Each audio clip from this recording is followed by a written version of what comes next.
What if, the king who refused to gamble? In this new alternate version of the Mahabharata, the turning point came during the infamous game of dice in Hastinapur, when Shakuni invited Yudhishthira to play, and the stakes kept rising. Something extraordinary happened. As Yudhishthira was about to stake the kingdom itself, he suddenly stopped. His hands trembled, but his mind became crystal clear. "I have built Indraprastha with my brothers through years of hard work and dharma," he said calmly. "I will not gamble away what belongs to my people and my family." The entire court fell silent. Duryodhana, Shakuni, and even Karna were stunned. No one had expected the embodiment of dharma to simply refuse. The refusal, Bhishma, Drona, and Vidura openly praised Yudhishthira's decision. Krishna, who was present, smiled proudly. For the first time, Duryodhana faced real resistance without violence breaking out immediately. Enraged but unable to force the issue without looking like a tyrant in front of the elders, Duryodhana stormed out. However, the refusal planted a seed of doubt in many Kaurava minds. Some warriors began questioning their prince's obsession with destroying the Pandavas. Instead of exile, a tense but uneasy peace followed. The Pandavas kept Indraprastha, while the Kauravas retained Hastinapur. Both sides agreed to a treaty of non-aggression, mediated by Bhishma and Krishna. The years of tension and growth, without the humiliation of Virupati and the exile, the Pandavas focused on strengthening their kingdom.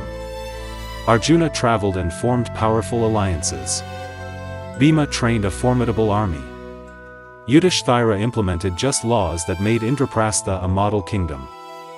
Most importantly, Karna began visiting Indraprastha secretly.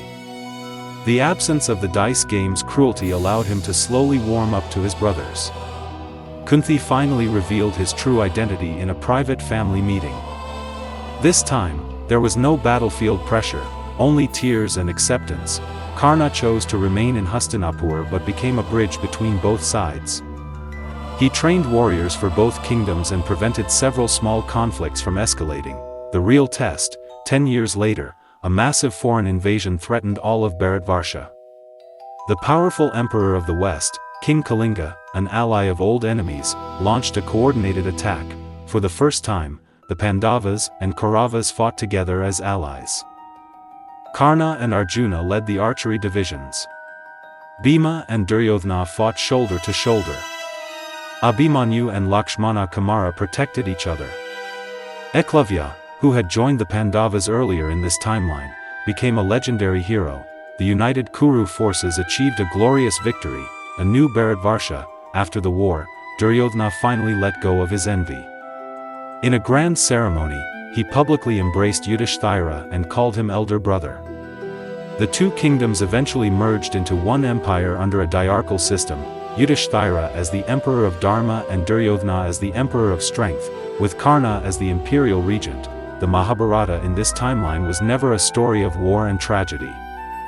It became known as the victory of wisdom, the tale of a king wise enough to say no when the entire world expected him to say yes.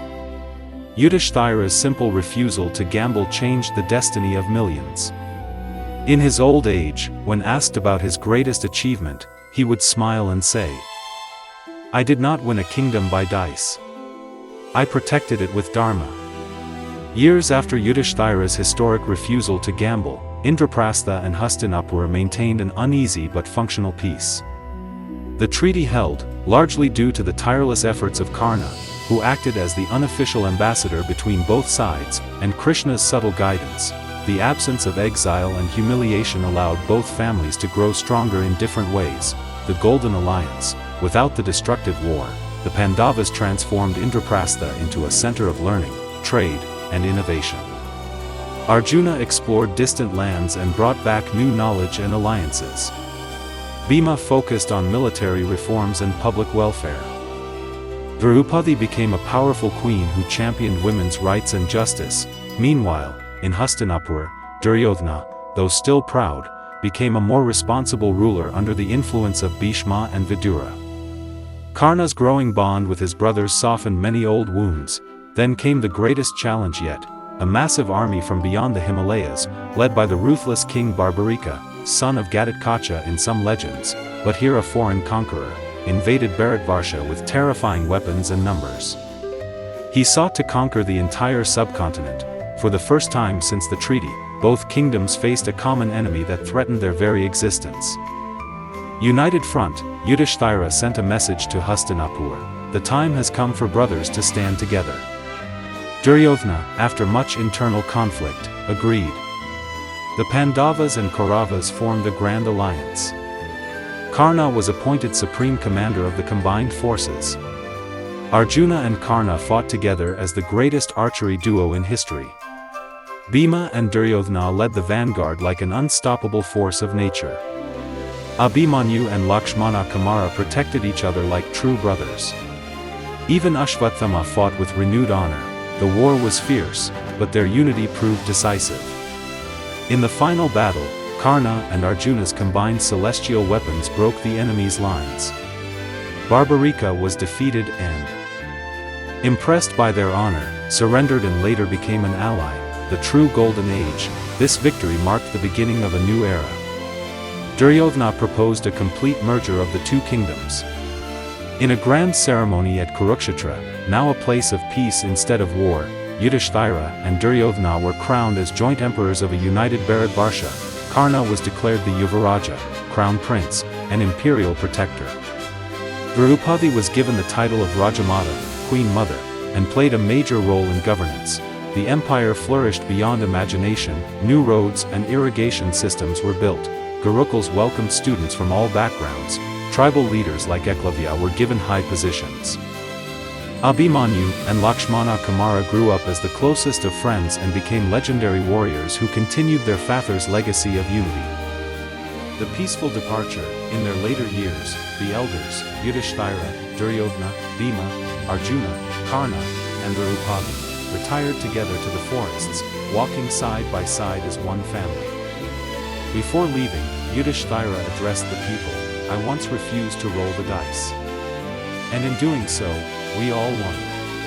The Mahabharata in this timeline became known as the victory of refusal, the story of how one king's wise decision to say no to adharma saved an entire civilization from destruction, and so, Dharma triumphed not through war, but through wisdom and brotherhood.